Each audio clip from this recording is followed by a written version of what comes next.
Hello everyone, मैं मोनिका पुनिया स्वागत करती हूँ आप सभी का डिलीजेंट एसएससी यूट्यूब चैनल के ऊपर। आज हम इस वीडियो के अंदर बात करेंगे रेलवे एनटीपीसी एग्जाम से रिलेटेड। रेलवे एनटीपीसी एग्जाम्स आप लोगों के दो तरह से होने वाले हैं, एक ग्रेजुएट लेवल वाला होगा, एक 12th वाला होगा। दोनों एग्जाम्स कब हो सकते हैं, वो जो बचा हुआ टाइम है उसके अंदर आपको लोगों को कैसे पढ़ना चाहिए, कौन से ऐसे इंपॉर्टेंट टॉपिक है जहाँ से मैक्सिमम क्वेश्चंस पूछे जाएंगे, और इस लास्ट के टाइम पे क्या ऐसा इफेक्टिव हम कर सकते हैं कि हमारा जो एग्जाम है वो बहुत अच्छा जाए, और ये बाकी सारी जो अलग अलग तरीके की थॉट्स आप लोगों के दिमाग में आते रहते हैं इनको कैसे अवॉइड कर सकते हैं। एक एक चीज के बारे में डिटेल में हम बात करने वाले हैं। सबसे पहली चीज हम क्लैरिटी देते हैं कि आपका एग्जाम जो है वो कब कंडक्ट करवाया जाएगा। देखिए, जो फेब का आपका कंप्लीट मंथ है वो आप लोगों का एसएससी जीडी एग्जाम के अंदर निकल गया है। उसके बाद में आप लोगों का जो मार्च का महीना है वो 2 से 20 मार्च तक का जो टाइम है वो आप लोगों का निकल जाएगा आरपीएफ कांस्टेबल के एग्जाम में। उसके बाद में आप लोगों के पास में टीसीएस ही आप लोगों के रेलवे के एग्जाम करवाता है। टीसीएस ही आप लोगों के जो एग्जाम्स होते हैं एसएससी के और इवन बैंकिंग के भी काफी सारे एग्जाम्स टीसीएस करवाता है। तो कुछ लिमिटेड टाइम ही इन लोगों के पास में होता है। तो अप्रैल और मई 2 महीने का टाइम ऐसा है जिसके अंदर बहुत मेजर एग्जाम्स नहीं होने वाले हैं। उसके बाद में back to back SSC start हो जाएगा और रेलवे के लिए कोई भी टाइम नहीं बचेगा। तो आप लोगों का जो एग्जाम है ग्रेजुएट लेवल वाला एग्जाम वो हम एक्सपेक्ट कर सकते हैं कि मिड ऑफ द अप्रैल आप लोगों का जो एग्जाम है वो स्टार्ट हो जाएगा। और जो आप लोगों का 12th वाला एग्जाम है वो ये मान के चल सकते हो आप मिड ऑफ द मई आप लोगों का जो एग्जाम है वो स्टार्ट हो जाएगा। इन दोनों एग्जाम्स के अंदर जो पैटर्न होता है ऑलमोस्ट सिमिलर रहता है, क्वेश्चन का लेवल ऊपर नीचे थोड़ा बहुत अलग रहता है। तो अभी हम जो बात करेंगे वो ग्रेजुएट लेवल वाले एग्जाम को टारगेट करते हुए बात करेंगे। ग्रेजुएट लेवल का जो एग्जाम होता है उसके लिए अगर आज से हम देख के चले तो 45 डेज का टाइम एटलीस्ट आप लोगों के पास में है। 45 डेज के अकॉर्डिंगली हम एक स्टडी प्लान बनाने की कोशिश करेंगे जिसके अंदर हम कोशिश करेंगे कि मैक्सिमम से मैक्सिमम आउटपुट हम इस टाइम के अंदर दे पाएँ। तो उसके लिए जो आप लोगों का एग्जाम होता है उसके अंदर कौन कौन से सब्जेक्ट कितने नंबर के पूछे जाते हैं ऑलरेडी आप लोगों को पता होगा। अगर नहीं पता है तो मैथ्स और रीजनिंग आपसे 30-30 नंबर का, और आप लोगों से जो रह गया आपका जीएस वो 40 नंबर का पूछा जाता है। टोटल 100 क्वेश्चन होते हैं, 90 मिनट के अंदर करना होता है। तो टाइम बहुत ज़्यादा कम नहीं बोल के चल सकते हैं, लेकिन जैसा आरपीएफ एसआई के अंदर और अभी आगे आने वाला जो कांस्टेबल का एग्जाम है उसके टाइम पे और देख लेते हैं इस चीज़ को हुआ है, उसके अकॉर्डिंगली ये हो रहा है कि जो आप लोगों की रीजनिंग है वो थोड़ी सी लेंथी आ जाती है, मैथ्स थोड़ा सा लेंथी आ जाता है। तो paper with in the time complete होना मुश्किल होता जा रहा है।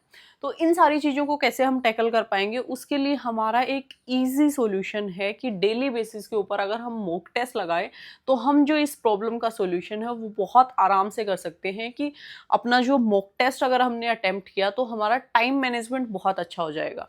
तो सबसे पहली चीज़ तो मैं आप लोगों को रिकमेंड करूंगी, जो ये 45 डेज बचे हुए हैं 30 मॉक टेस्ट जरूर लगा लेना इस टाइम के अंदर। 30 मॉक टेस्ट अगर आप लोगों ने लगा लिए तो बहुत अच्छी कमांड आप लोगों की हो जाएगी। उसके साथ में 2 सिंपल चीज़ें और मैं आप लोगों को बता रही हूँ, उसके बाद में हम टॉपिक वाइज वेटेज और उसको कंप्लीट कैसे टैकल करना है उसके ऊपर बात करेंगे। अगर आप लोगों को मॉक टेस्ट लगाने हैं रेगुलर बेसिस के ऊपर, चाहे आप आरपीएफ की तैयारी कर रहे हो, रेलवे की तैयारी कर रहे हो, एसएससी, बैंकिंग, टीचिंग, किसी भी एग्जाम की, तो आप टेक्स्ट बुक की हेल्प से लगा सकते हो। टेक्स्ट बुक के ऊपर आप लोगों को जो टेक्स्ट बुक का पास प्रो है उसके अंदर पीवाईक्यूज भी मिल जाते हैं, लेटेस्ट मॉक में मिल जाते हैं, सेक्शनल मॉक टेस्ट भी मिल जाते हैं, चैप्टर वाइज फॉर्मेट में भी मिल जाते हैं। और रेलवे के इनके पास में बहुत सारे एग्जाम्स के मॉक टेस्ट ऑलरेडी अवेलेबल हैं, पीवाईक्यूज भी अवेलेबल हैं, आप उन सब की हेल्प ले सकते हैं। DSSC कूपन कोड यूज कर लेना अगर किसी के पास में टेक्स्ट बुक का पास प्रो नहीं है। मैं हमेशा बोलती हूँ पास प्रो लेना है आप लोगों को, ताकि आप लोगों को पीवाईक्यूज मिल पाए और पूरी 1 साल की इसकी वैलिडिटी जो है वो रहती है। तो आप आराम से जाके अपना पास परचेज कर सकते हैं। काफ़ी इनकी मैसिव सेल भी है तो इसके अंदर आप लोगों को अच्छा खासा डिस्काउंट मिल जाएगा और आराम से आप अपने मॉक टेस्ट जो है वो लगा सकते हैं। उसके साथ में आप लोगों को रिसेंट के जितने एग्जाम हुए हैं, जैसे आरपीएफ एसआई का एग्जाम हुआ है, वहाँ से ऑलमोस्ट जो पैटर्न होता है सिमिलर सा रहता है, काफ़ी हद तक क्वेश्चन वहाँ से रिपीट हो जाते हैं। तो उसके सारे मॉक टेस्ट अटेम्प्ट करने हैं। और इवन मैं बोलूँगी कि आरपीएफ कांस्टेबल के जितने मॉक टेस्ट जो शिफ्ट्स होती जाती है, जैसे ही उनकी आप लोगों को आंसर की मिल जाती है तो वो सारे मॉक टेस्ट भी आप लोगों को अटेम्प्ट करके जाने हैं, जो आप लोगों का रेलवे एनटीपीसी का एग्जाम होगा। इसके बाद में आप लोगों को कौन सी चीज़ों पर फोकस करना है, जो इम्पोर्टेंट टॉपिक हैं। जैसे सबसे पहले हम अगर बात करें आप लोगों का जो मैथ्स के इंपॉर्टेंट टॉपिक हैं वो मैं अगर बताऊं तो मैथ्स के अंदर देखो टॉपिक तो इतने सारे हैं, इतनी सारी चीज़ें हैं करने के लिए, लेकिन सबसे पहले हम वही टॉपिक करेंगे जो सबसे ज़्यादा इंपॉर्टेंट है।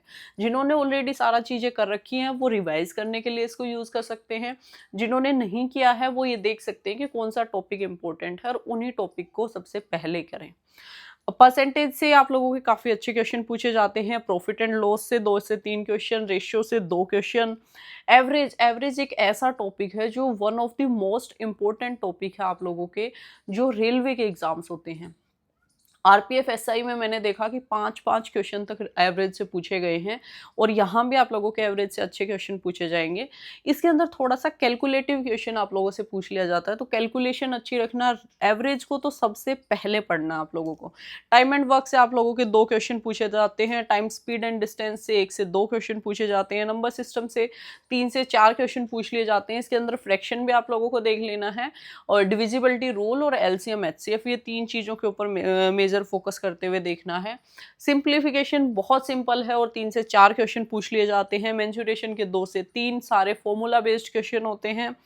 ट्रिग्नोमेट्री के 2 क्वेश्चन पूछे जाते हैं। वैल्यू पुटिंग से आप लोगों के क्वेश्चन जो हैं वो हो जाते हैं। एसआई और सीआई के 2 से 3 क्वेश्चन पूछे जाते हैं। ज्योमेट्री से भी 1 से 2 क्वेश्चन पूछ लिए जाते हैं। तो इसके अकॉर्डिंगली आप देख सकते हो जिसके अंदर से सबसे ज़्यादा क्वेश्चन पूछे जाते हैं उन टॉपिक को आप लोगों को करना है। अगर किसी ने अभी तक भी ये चीज़ नहीं की है कि पीवाईक्यूज सोल्व नहीं किए हैं, जो भी एग्ज़ाम आपके होते हैं रेलवे के, उनके पीवाईक्यूज सोल्व करना सबसे ज़्यादा ज़रूरी है। जिन एस्पिरेंट्स ने अभी तक सोल्व नहीं किए हैं वो अभी भी मैं रिकमेंड कर रही हूँ कि लास्ट के 1 महीने में डेली 60 to 70 क्वेश्चंस अगर आप लोग लगाओगे तो भी आप लोगों का एक अच्छा खासा अमाउंट के क्वेश्चंस आप लोग सोल्व कर लोगे। एक अच्छी कमांड आप लोग फील करोगे। अगर आप लोगों के पास में कोई ऑलरेडी मटेरियल अवेलेबल है जहाँ से पीवाईक्यूज लगा सकते हो तो वेल एंड गुड है। अदरवाइज आप रेलवे पीवाईक्यूज की बुक ले सकते हो। किरण पब्लिकेशन की ये बुक है। इवन तीनों सब्जेक्ट्स की इनकी बुक आती है। आप लोगों की रीजनिंग की भी है और जीएस की भी है। अगर तीनों लेना चाहते हो तीनों ले सकते हो, लेकिन मैथ्स की मेरी तरफ से बहुत ज़्यादा रिकमेंडेड है कि अगर मैथ्स की नहीं है तो एटलीस्ट ये वाली लेके और अपने मैथ्स के क्वेश्चंस को सोल्व जरूर से कर लेना चैप्टर वाइज फॉर्मेट में। अगर उसके बाद हम रीजनिंग की बात करें तो एसएससी की रीजनिंग से थोड़ी सी डिफरेंट होती है यहाँ पे। इसके अंदर एक सीटिंग अरेंजमेंट से क्वेश्चन बहुत ज़्यादा पूछे जाते हैं 2 से 3 और यूजुअली हम उसको करते नहीं है, उसको कर लेना।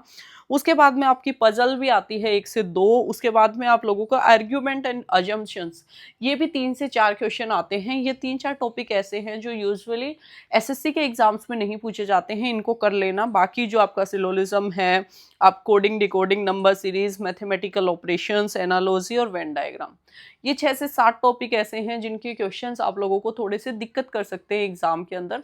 तो इनकी एडिशनल प्रैक्टिस करते हुए आप लोगों को जानी है। अगर पीवाईक्यूज फॉर्मेट में प्रैक्टिस करनी है तो वही रेलवे वाली बुक जो है रीजनिंग की मैंने बताई है वहाँ से कर सकते हो। अदरवाइज आप लोगों की ये टेक्स्ट बुक का जो पास प्रो लोगे उसमें से सेक्शनल मॉक टेस्ट लगा के भी आप लोगों की रीजनिंग की जो प्रैक्टिस है वो ठीक ठाक हो जाएगी।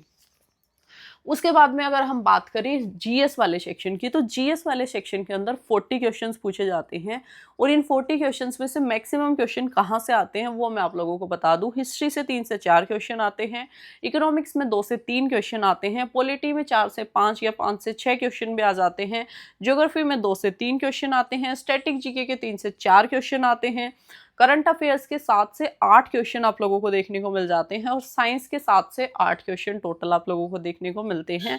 टोटल 40 क्वेश्चंस होते हैं। अगर हिस्ट्री के टॉपिक्स की मैं आप लोगों से बात करूं तो हिस्ट्री के अंदर मॉडर्न हिस्ट्री अच्छे से पढ़ना है। मॉडर्न हिस्ट्री में भी स्पेसिफिकली जो फाउंडर्स हैं अलग अलग सोसाइटीज़ वगैरह के, उनको अच्छे से पढ़ना है। उसके बाद में आप लोगों को जो गांधीयन एरा है उसको अच्छे से पढ़ना है, कौन सा आंदोलन किसने चलाया था। फ्रीडम फाइटर्स की बुक जो होती थी उनको भी अच्छे से पढ़ना है क्योंकि बुक्स एंड ऑथर से ही एक क्वेश्चन देखने को मिल जाता है। बुद्धिज्म जैनिज्म अच्छे से पढ़ना है। उसके साथ में दिल्ली सल्तनत को आप लोगों को अच्छे से पढ़ना है। हिस्ट्री के ये टॉपिक रहेंगे। पॉलिटी में अगर मैं बात करूं तो कॉन्स्टिट्यूशन के सोर्सेज बहुत ज़्यादा इंपॉर्टेंट है, इसको बहुत अच्छे से पढ़ना। कॉन्स्टिट्यूशन असेंबली अच्छे से देखना है आप लोगों को, प्रेसिडेंट को अच्छे से पढ़ना है, इंपॉर्टेंट आर्टिकल्स पढ़ने हैं आप लोगों को, हाई कोर्ट और सुप्रीम कोर्ट के बारे में पढ़ना है और इंपॉर्टेंट अमेंडमेंट भी अगर आप कर सकते हो तो उनको भी अच्छे से करते हुए चलना है। इकोनॉमिक्स में 2 से 3 चीज़ें हैं जहाँ से सीधे क्वेश्चन क्वेश्चन आते हैं, सबसे पहले आप लोगों की 5 ईयर प्लान्स, 1 या 2 क्वेश्चन तो सिर्फ वहीं से बन जाएगा आप लोगों का। 5 ईयर प्लान की एक पीडीएफ मैं अपने टेलीग्राम चैनल पे अपलोड कर रही हूँ, उसको डाउनलोड कर लेना और बस उतना पढ़ लेना, मोर देन इनफ होगा। थोड़ा सा अगर जीडीपी के बारे में डिटेल में पढ़ सकते हो तो वो पढ़ लेना, और उसके साथ में अगर आरबीआई और नाबार्ड अगर पढ़ लोगे तो एडिशनली उससे बेनिफिट रहेगा, आप लोगों को एग्जाम के अंदर क्वेश्चन बनाने में आसानी रहेगी। गवर्नमेंट स्कीम्स इतनी भर भर के आती हैं, वो इकोनॉमिक्स के अंदर ले लो, उसको स्टैटिक के अंदर ले लो, करंट के अंदर ले लो, तीनों जगह से आप लोगों को गवर्नमेंट स्कीम्स को बहुत अच्छे से कवर करना है। उसके बाद में अगर हम ज्योग्राफी की बात करें तो ज्योग्राफी में बहुत हाई फाई लेवल के क्वेश्चंस आप लोगों को देखने को नहीं मिलेंगे, नॉर्मल क्वेश्चंस आएंगे, लेकिन आप लोगों को उनकी नॉलेज होनी चाहिए। नेशनल पार्क और बायोस्फीयर रिजर्व बहुत अच्छे से पढ़ना है, रिवर्स अच्छे से पढ़नी है, माउंटेन्स अच्छे से पढ़ने हैं आप लोगों को, और जो आप लोगों की कृषि होती है, कौन सी कहाँ पे होती है, किस चीज की खेती कहाँ पे की जाती है, वो अच्छे से देख लेना, और जलवायु को अच्छे से पढ़ लेना।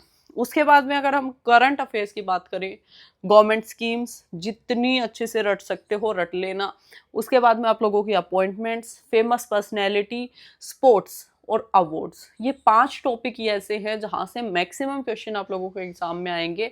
और 1 साल से 1.5 साल की करंट अफेयर्स आप ये मान के चलो कि जनवरी 2024 से अभी आप लोगों का एग्जाम होगा अप्रैल के अंदर, अगर अप्रैल का एग्जाम होता है तो मार्च तक की 15 महीने की करंट अफेयर्स, मार्च 2025 तक की करंट अफेयर्स को बहुत अच्छे से करना है।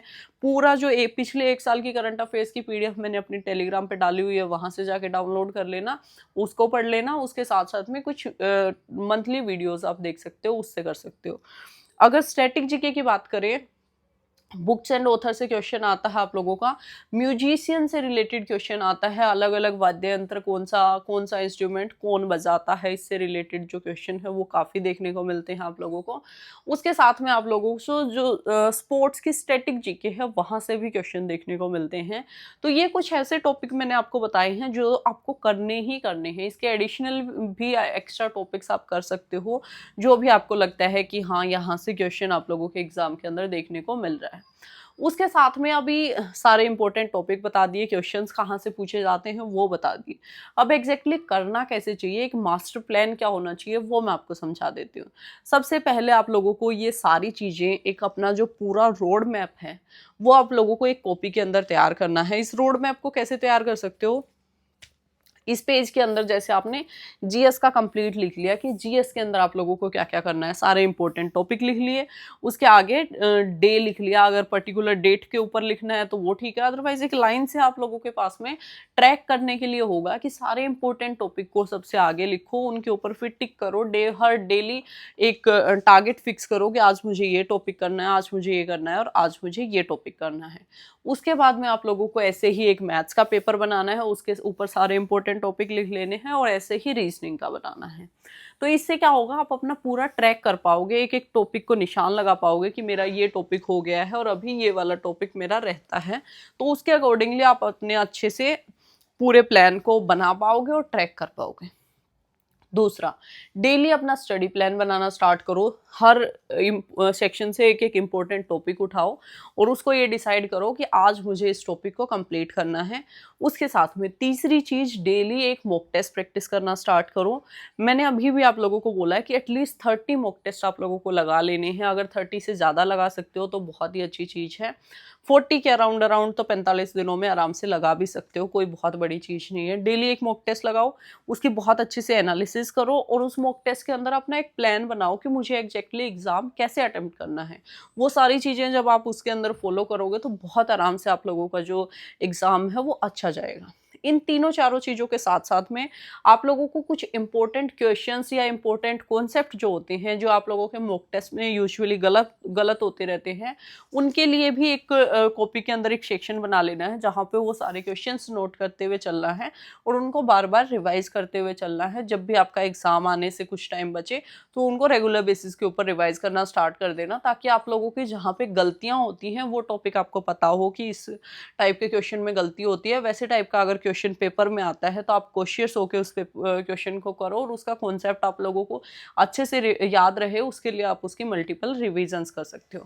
अगर ये सारी चीज़ें फॉलो करते हुए आपने एग्ज़ाम की तैयारी की तो मैं आप लोगों से गारंटी के साथ में कह सकती हूँ कि आप लोगों का एग्ज़ाम जो है वो बहुत अच्छा जाने वाला है। अगर इस वीडियो को आपने यहाँ तक देखा और वीडियो अच्छी लगी है तो वीडियो को लाइक करना, अपने उन सारे दोस्तों के साथ में शेयर करना जो एनटीपीसी की तैयारी करना चाहते हैं।